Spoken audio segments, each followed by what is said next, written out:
Well, Bird Up, the social worker kind of told me to be a good owner. I'm sort of required to hang out with all the birds for a number of time, and the only bird we haven't spent time with is with your nephew. Oh yeah, Makeship. Ah yes, the plushies that always need crowdfunding. I don't know what possibly could go wrong. I mean, I don't know, Burb, do you want to talk about this? Okay, you know what? Fine. Whatever. Let's talk about Makeship.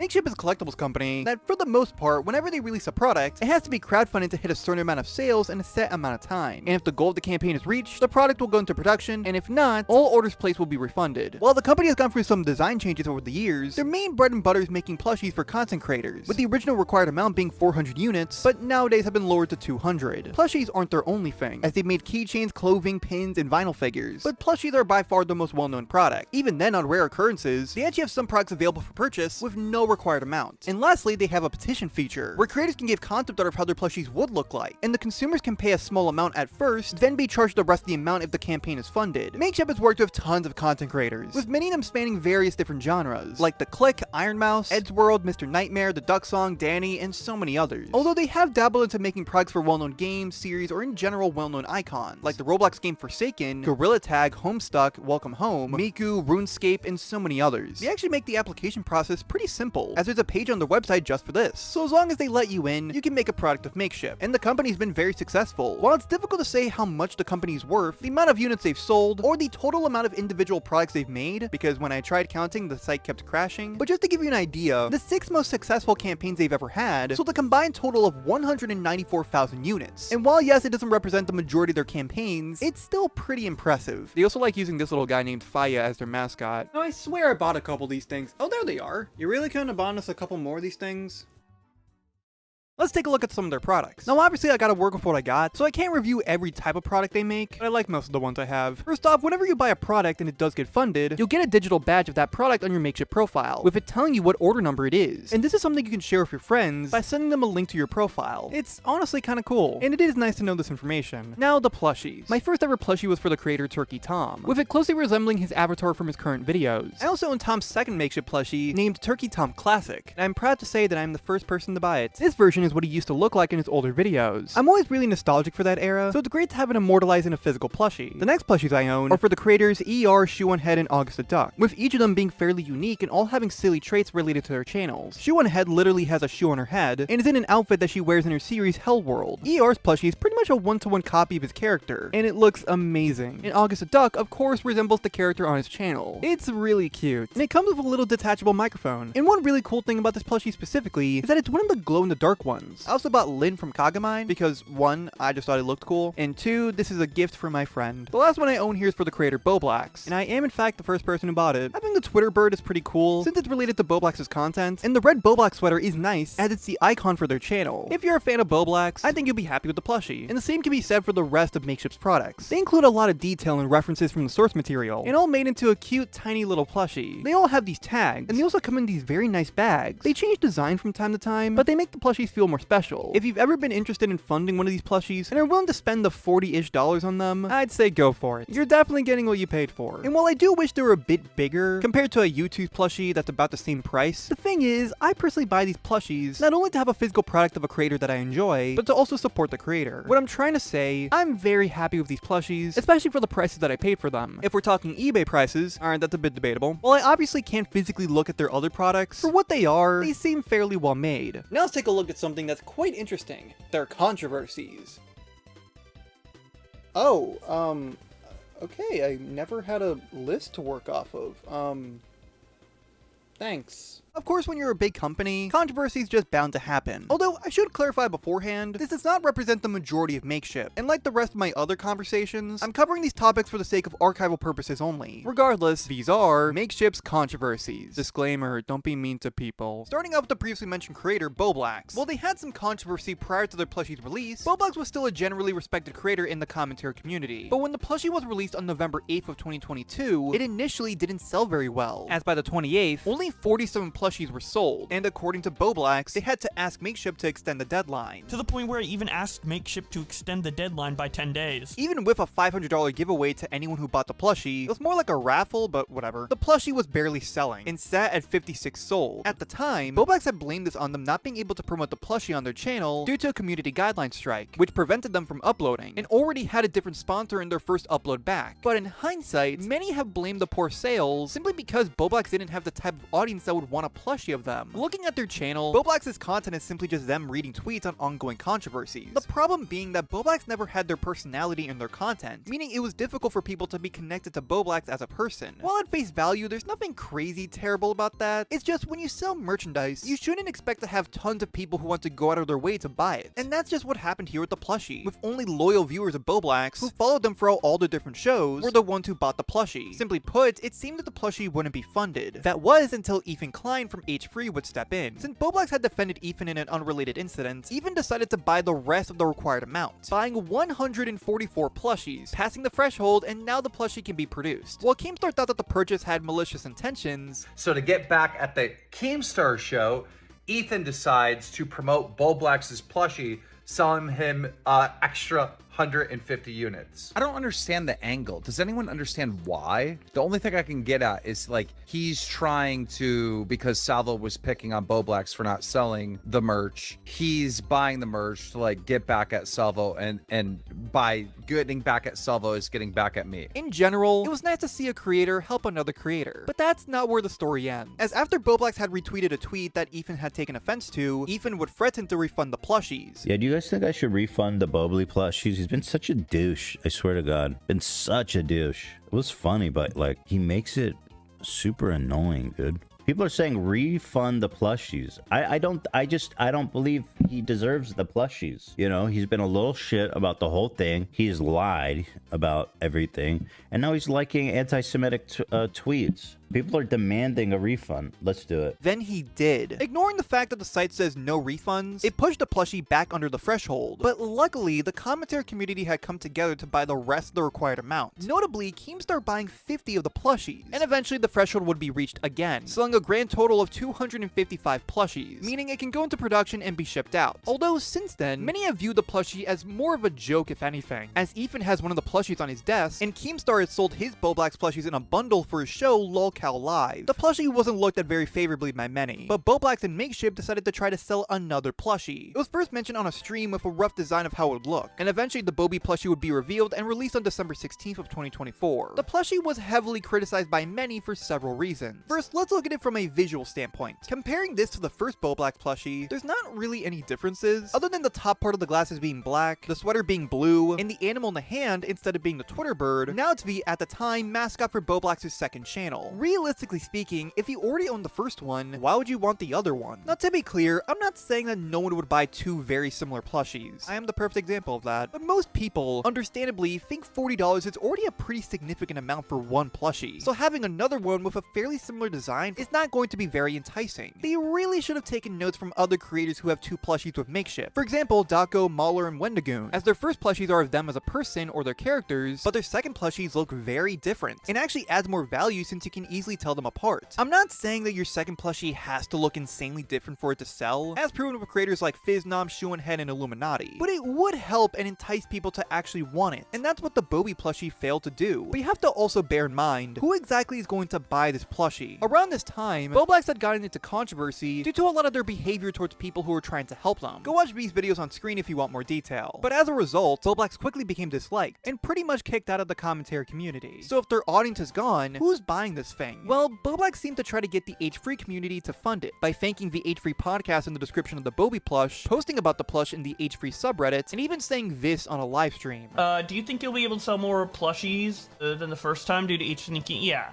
What I mean, honestly, obviously, with the second wave, I'm banking on Ethan mentioning it on his podcast and a lot of his fans wanting to get it. It's honestly just sad. The reality is that the only reason the first plushie ever got funded wasn't because people genuinely liked the plushie or wanted it, it was because other people got involved. It might be kind of harsh to say that, but that's the reality. With all this in mind, many theorized that the plushie wouldn't get funded, and, well, the Bobby plush had sold around 50 units. Funny enough, only a little under how much the original plushies sold before Ethan stepped in, meaning it did not meet the threshold and was not produced. Bowblax did say that this was the last plush, which is probably for the best, bringing us to the end of a story that probably shouldn't have happened in the first place. While Bowblax is a controversial creator who got a Makeship plushie, they're not the only one. And while for most of these there's not really much to say, there was one plushie that was associated with a controversial creator that was released but taken down and cancelled before the campaign was supposed to end, and that being the buddy puppet for the streamer Destiny. Destiny is a political commentator who's been in controversy for years. In the modern day, while Destiny still has a fairly loyal fan base, he also has a lot of people who strongly dislike him. So you can imagine how people felt when they learned that Destiny was working with Makeship to make the buddy puppet. It was known that this was going to come out for a while, but it wasn't up until the plushie's release that people began noticing and started talking. The campaign for the buddy plushie would start on June 23rd of 2025, but later that same day, the plushie would be removed off the Makeship website, with a moderator on Destiny's subreddit stating that Makeship themselves had cancelled the campaign, but anyone who did order it will receive a refund. The response from this was mixed. Makeship's audience were happy about it, and Destiny's audience weren't. But this isn't the last time that Makeship would stop working with a creator. Strawb is a VTuber who collaborated with Makeship to make several plushies, and while she isn't a controversial person, she would post a long tweet on July 10th of 2025, announcing that she would no longer work with the company, as Makeship had messaged Strawb, telling her that, quote, "We've been moving away from working with creators whose content falls on the edgier side," and explained that they can't do business with her because of her association with another VTuber, Rev, a commentary channel who's also worked with Makeship in the past, but has been controversial because of their content and opinions on certain things. Even Strawb herself in the tweet says that, yeah, Rev's content is controversial. So with this in mind, with Strawb, many stated that this was just guilt by association, and questioned why Strawb was being punished for someone else's behavior. She even states that she doesn't agree with everything Rev says. Many also argued, given that all of Strawb's campaigns were very successful, and likely generated tons of money for both Makeship and Strawb, that cutting her off was a bad move since they're likely losing out on a lot of sales. But people also made defenses for Makeship, as they pointed out that Strawb and Rev aren't just associated, they're married. So many argued that given this very close association, from a business perspective, it could be seen as you supporting their actions. Some even mentioned that Makeship don't have any sort of obligation to continue to work with Strawb forever. No matter which side of the argument you're on, Makeship received a lot of backlash, although Strawb did go on to disavow this sort of behavior, and we would receive an update about the situation a couple days later, as Makeship had reached out to her and said that the reasoning for dropping her was flawed, and also adding that the company will aim their decisions on working with creators for themselves and their content, and not who they associate with. Although Makeship still don't want to work with Rev, Strawb did point out it's possible this was because of Makeship getting a new CEO, but who really knows? Despite the fact that Makeship were willing to continue to work with Strawb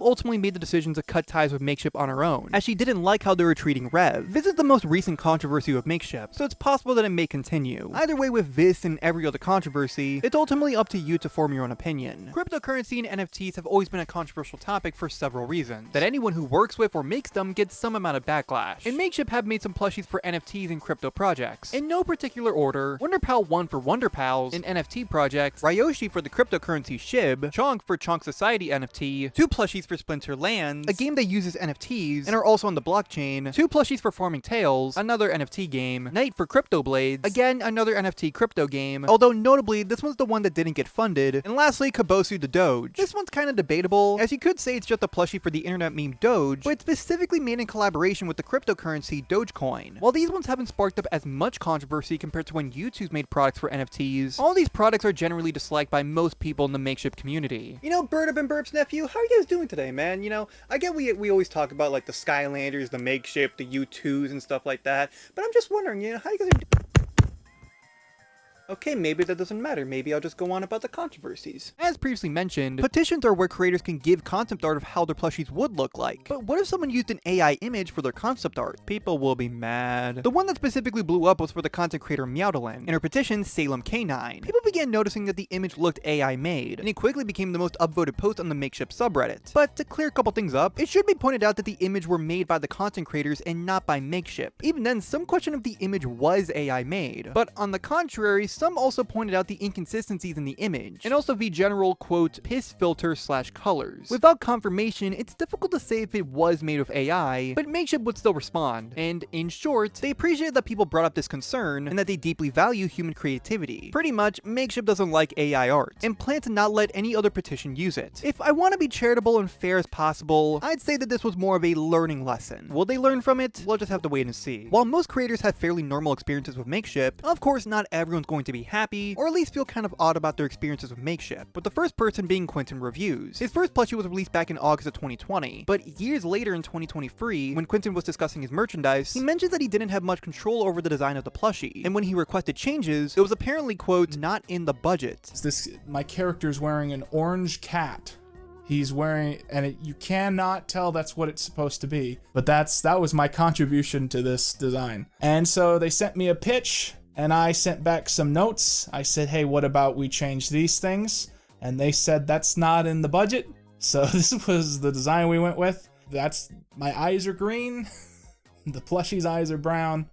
But this was the plushie they made and the plushie they designed. It does seem that since then, they do care about the creative inputs from the creators, and Quentin himself has found humor making fun of the Makeship plushie, as he did so during his promotion for his Youtooz plushie. Hey Quentin, did you hear that my plush campaign was a massive failure? So it seems that everyone has moved on from it since, and there's no real bad blood between them. Although, the same can't be said for the manager for the VTuber Whiskey project, as the manager Axel seemed to have some resentment against Makeship, as this tweet stated that, quote, Makeship refusing to make stocks of this really make my blood boil. At this point, I'm considering talking with other plushie providers to make it a consistent item. We probably lost 1,000 sales because of how it's being handled right now. Tag me your professional plush maker. Now, like I mentioned before, some creators, games, or whatever have campaigns where there's a set amount like 1,000 units, or seemingly have an infinite amount of product. And this seems to be what Axel wanted for the Clay the Claymore plushie. Here's the thing though, not only are these campaigns fairly uncommon, but from what I can tell, they're given to creators who have proved more than once that they can sell a ton of product, or are large enough that they're pretty much guaranteed to sell enough product to justify keeping it up on the website for a long time. But with all due respect, prior to the Claymore plush, Whiskey Project had only sold one plushie that sold over 800 units. While by no means necessarily am I trying to say that this isn't impressive, but they've only done this once. In the position that Makeship are in, as a business that produces the products, it's safer to do a couple normal crowdfunding campaigns first to see if you can sell a ton of product, and then try these types of campaigns. Now, yes, in hindsight, the plushie did sell fairly well, selling over 10,000 units, but that's the key word, hindsight, meaning Makeship wouldn't have known that it would have sold that well. Look, I understand completely where the frustration is coming from, but you also have to see from the other side as well. Maybe Makeship had some concerns too, and complaining about it online is likely hurting your chances at making and selling more products with Makeship, which isn't that what they're complaining about in the tweet? They want to sell more product. Now obviously, it's possible that there's more creators who had negative experiences, but these are just the ones that I found or have gone to the public.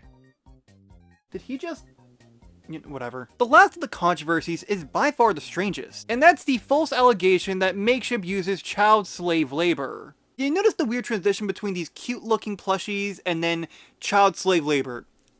I don't fucking know. I wasn't able to find where this rumor started, but it's been around for a while, with it notably being mentioned during the controversy with the Chill Guy meme. Some were upset that the creator Philip Banks had copyrighted the Chill Guy meme to prevent others from making cryptocurrencies with his character, but started working with Makeship and Youtooz to make plushies off the meme. Since the Makeship collaboration was released first, it was the one that caught the most hate, with Twitter user Seal117 bringing up the allegation by stating, quote, bro turned down 4 million in crypto to instead, checks notes, make $2 profit per plushie made by Chinese child slave labor. What the fuck is wrong with this guy? Although, it should be pointed out that there's no substantial proof that Makeship used child labor. The only evidence, and I say that in massive quotations, is something that was stated by Seal. Quote, unless I see documented proof that there isn't poor working conditions, / child slave labor, / slave labor for these plushies, I have to assume it is. Even huge toy manufacturers were caught doing this, so keep this in mind. And shows images from an article explaining that there was an investigation done on companies like Mattel, Hasbro, and Disney by the China Labor Watch, and it was discovered that the workers had low wages, forced overtime, and had health and safety risks. While it is interesting to see this for these companies, how does this relate to Makeship? Literally everything about this allegation is going off of assumptions. There is no actual proof that Makeship has any sort of child slave labor. Just because some big companies may have some weird practices doesn't mean Makeship does, and Makeship themselves have also responded to the allegation. Whenever someone brought up this claim in the Makeship subreddit, Makeship would respond in a long comment, which, in short, Makeship explains that they want to make products in a good ethical manner. Quote, honesty, respect, integrity, and transparency are at the core of everything we do. They specifically state that they have a policy for this in mind, named the Ethical Sourcing and Modern Slavery Policy, and the rules for this policy are listed in a different comment and can also be found on the Makeship website, where it specifically states no forced or child labor, along with other rules like no discrimination or harassment, fair wages, benefits, and reasonable working hours, and many others. Makeship have made it very clear that they don't want any sort of unethical wrongdoings for the production of their products. But But I'm only including this because this one throwaway account kept commenting this. You could argue that Makeship don't have any control over what happens in the factories they work with. This is actually something that's already been addressed in the Reddit comments, as Makeship stated that, quote, if a supplier is unable to demonstrate a commitment to comply with the code, Makeship may cease its relationship with the supplier. If the code is breached, Makeship will act as quickly as practicable to investigate the breach and mitigate adverse impacts on those affected. Considering the fact that Makeship have made it very clear that they don't want to work with this sort of behavior, and that there's essentially no proof behind the allegation, in my opinion, the allegation that Makeship uses child slave labor is false. And those were all of Makeship's controversies.